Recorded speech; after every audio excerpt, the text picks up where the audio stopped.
Good morning, everybody. Please have a seat.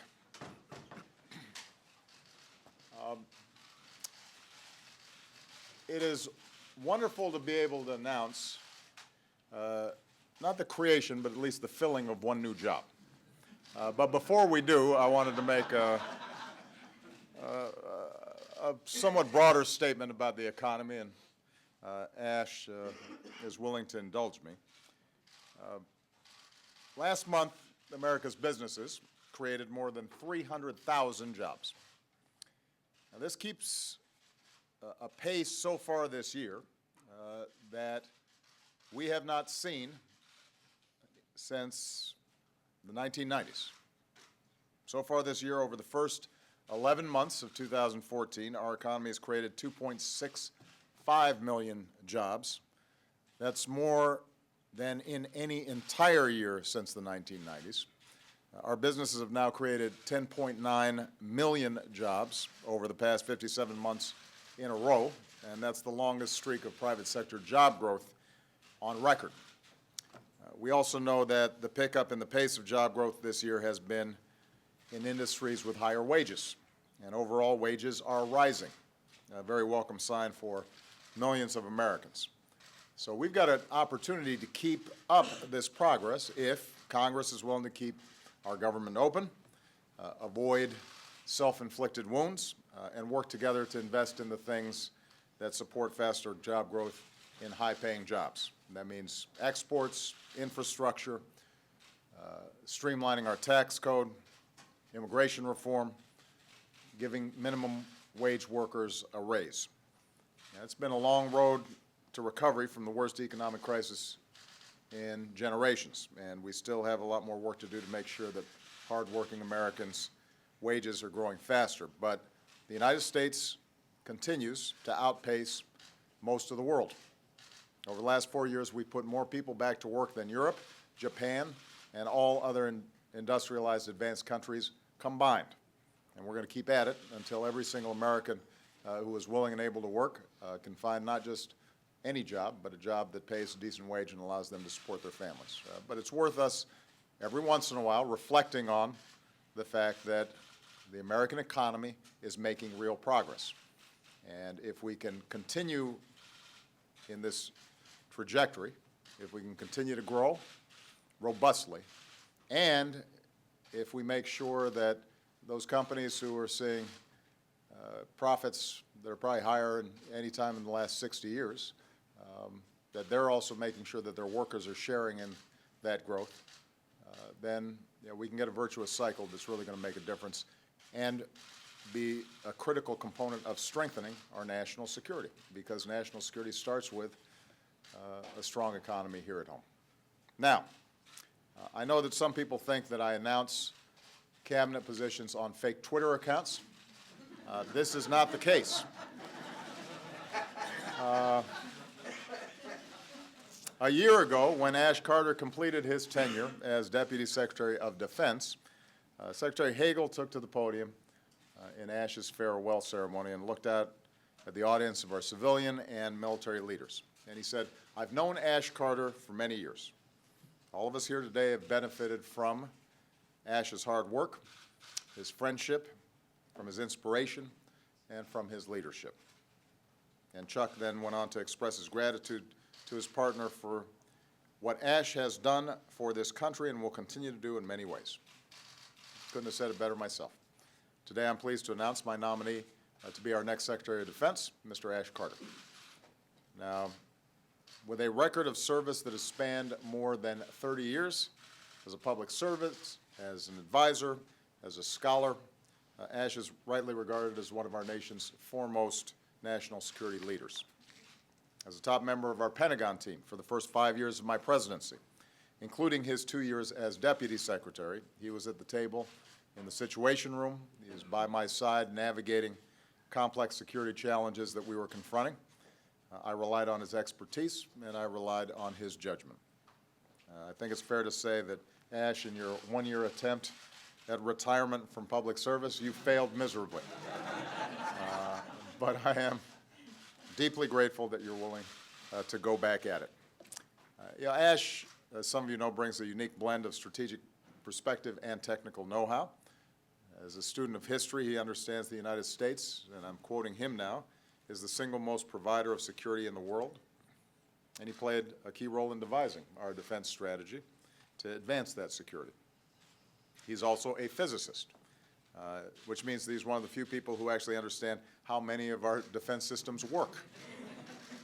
And that has also allowed him to serve with extraordinary breadth and also depth in a whole range of work that we've had to do. In one way or another, Ash has served under 11 Secretaries of Defense. He's an innovator who helped create the program that has dismantled weapons of mass destruction around the world and reduced the threat of nuclear terrorism. He's a reformer who's never been afraid to cancel old or inefficient weapons programs. He knows the Department of Defense inside and out, all of which means that on day one he's going to hit the ground running. Ash is also known by our allies and our friends around the world.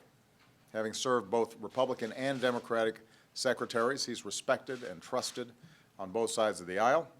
He's been a close partner with our military leaders, and he's admired by civilian leaders across the department because he's a mentor to so many of them.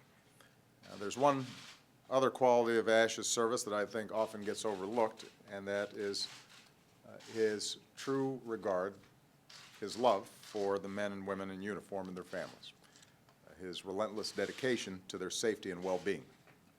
When he cut outdated, unneeded systems, he did it because he was trying to free up money for our troops, to make sure they had the weapons and the gear that they needed and the quality of life for themselves and their families that they deserve.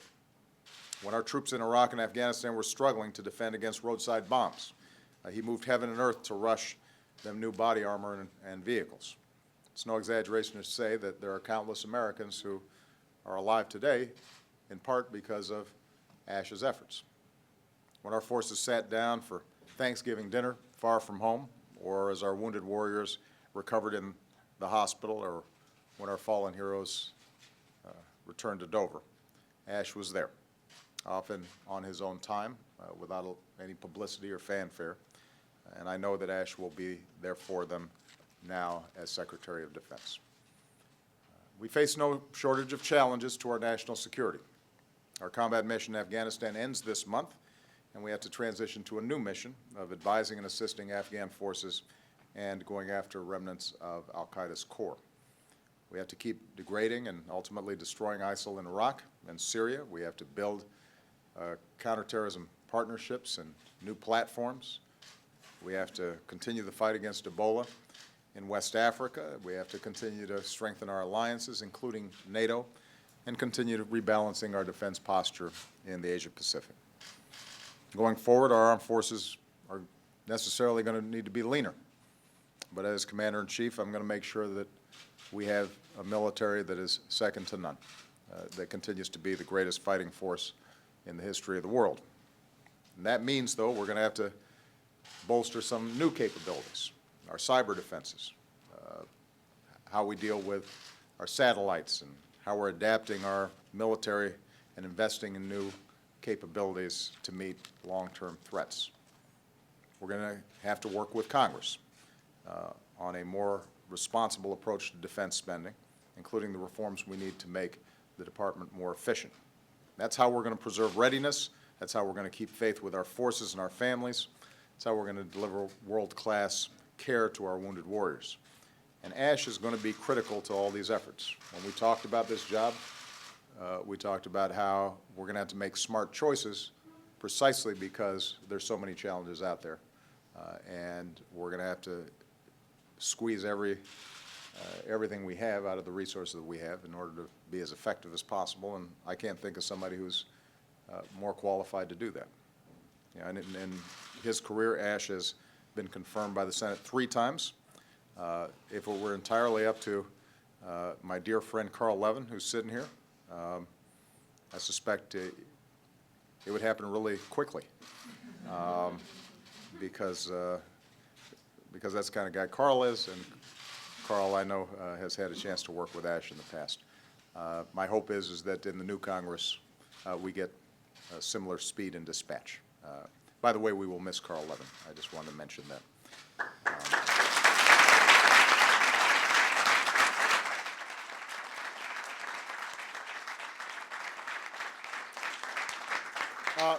One last piece of critical information that may have tipped the scales in me wanting to promote Ash. Ash is a big Motown fan. And one of his favorites is a classic by the Four Tops, Reach Out, I'll Be There. So Ash, I'm reaching out to you. You have been there for us, our troops, our families, our nation.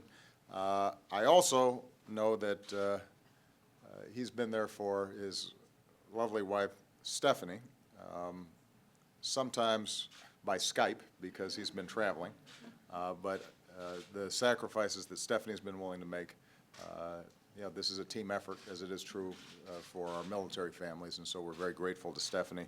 She joined Ash on a lot of those Thanksgiving trips to see our troops and at the bedside of wounded warriors. She knows the sacrifices they're going through. Stephanie, we thank you for your service. We thank Will and Ava, who couldn't be here, but we know that they couldn't be prouder of their dad. And with that, I want to let hopefully our soon-to-be new Secretary of Defense say a few words.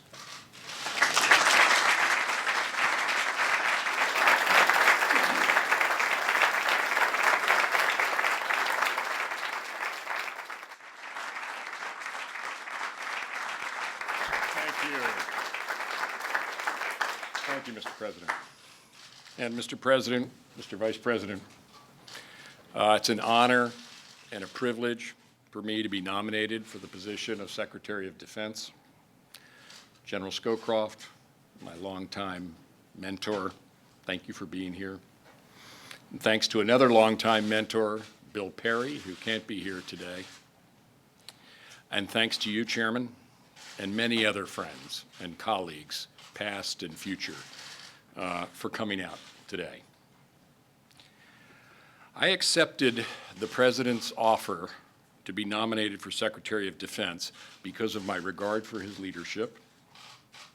I accepted it because of the seriousness of the strategic challenges we face, but also the bright opportunities that exist for America if we can come together to grab hold of them. And I accepted the offer because of the deep respect and abiding love that Stephanie and I have for our men and women in uniform. As we talked together in the past weeks, Mr. President, we discussed the challenges and the opportunities and the need both to keep America safe and to make a better future for our children. If confirmed in this job, I pledge to you my most candid strategic advice. And I pledge also that you will receive equally candid military advice.